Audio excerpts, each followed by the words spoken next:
Hello, good morning. My name is Teacher Denise, and for today we will discover the story of Daniel from the Old Testament.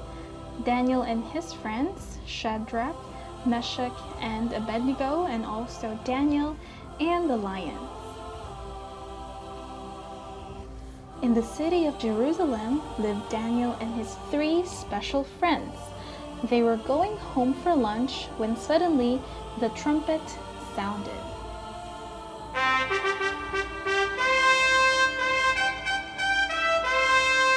It was the noontime call for prayer. Morning, noon, and night, a priest came out on the temple porch. They call out to God 3 times a day. "It is time for prayers," cried the priest. Daniel and his friends faced the temple to pray.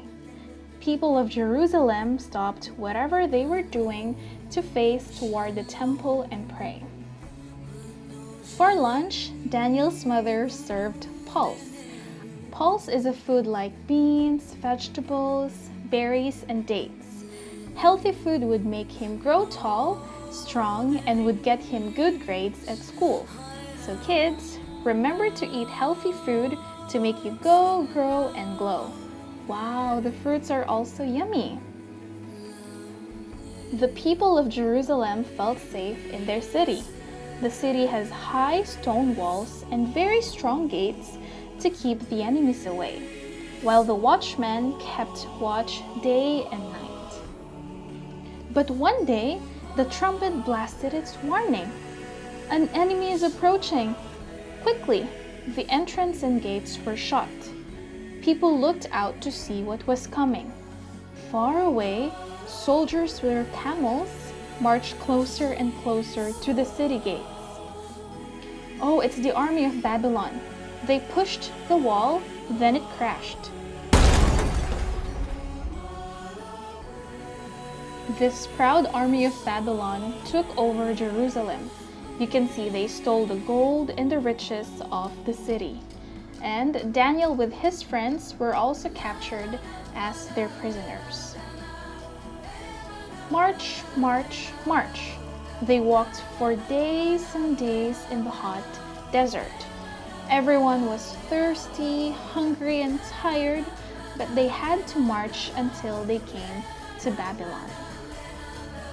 When they arrived, the king of Babylon called out, "Choose the finest boys among the prisoners. Give them the finest food and wine to drink. For 3 years, they will learn the wisdom of Babylon."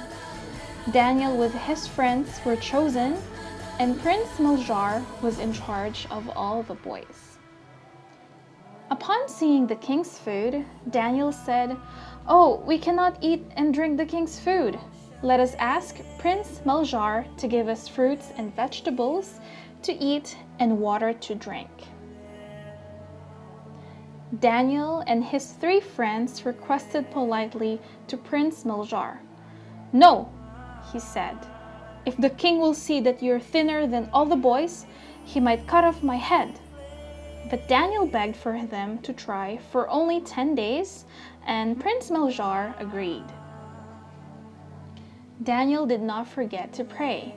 Morning, afternoon, and night, he opened his window and prayed to the God of heaven.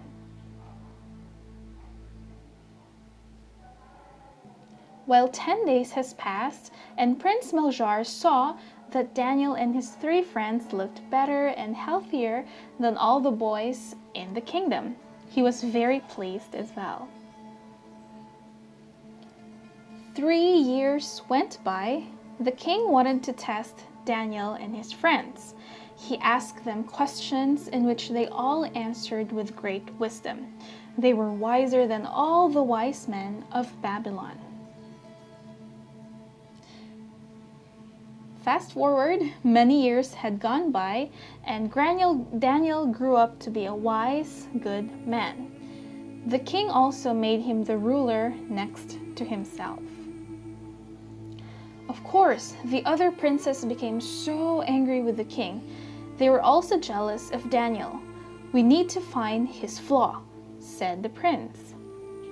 "Wait a minute. Have you noticed how he prays to the God of heaven? We will write a law that whoever prays to any god except the king for 30 days will be thrown into the lion's den." What an evil plan.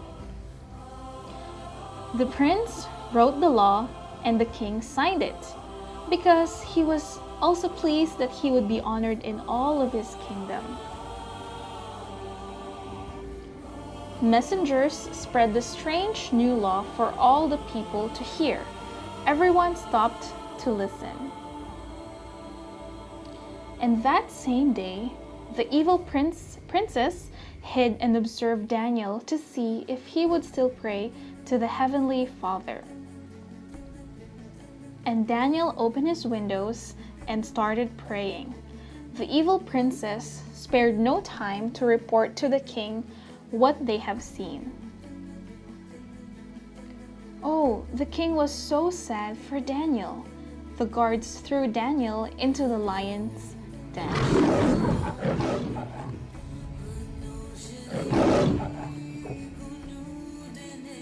Silence. Silence all around. The lion stopped roaring. The princes were rejoicing, but the king was sorrowful. The king even refused to eat, and he couldn't sleep. He was deeply troubled about his friend, and he asked, "Why are the lions quiet?" The very next day, the king checked up on Daniel. "Daniel, Daniel," he cried out. Daniel miraculously answered, "My king, I am alive and well. My God sent me an angel to shut the lion's mouth so that they can't harm me." The king was joyful, and he ordered Daniel to be removed from the lion's den. Daniel was safe and sound. Not a single tear on his clothes, and not a single scratch on his body. The moral of the story: even as God sent an angel long ago to shut the lion's mouth to keep them from hurting Daniel, He has also promised to send an angel today to protect everyone who loves Him. Thank you for listening.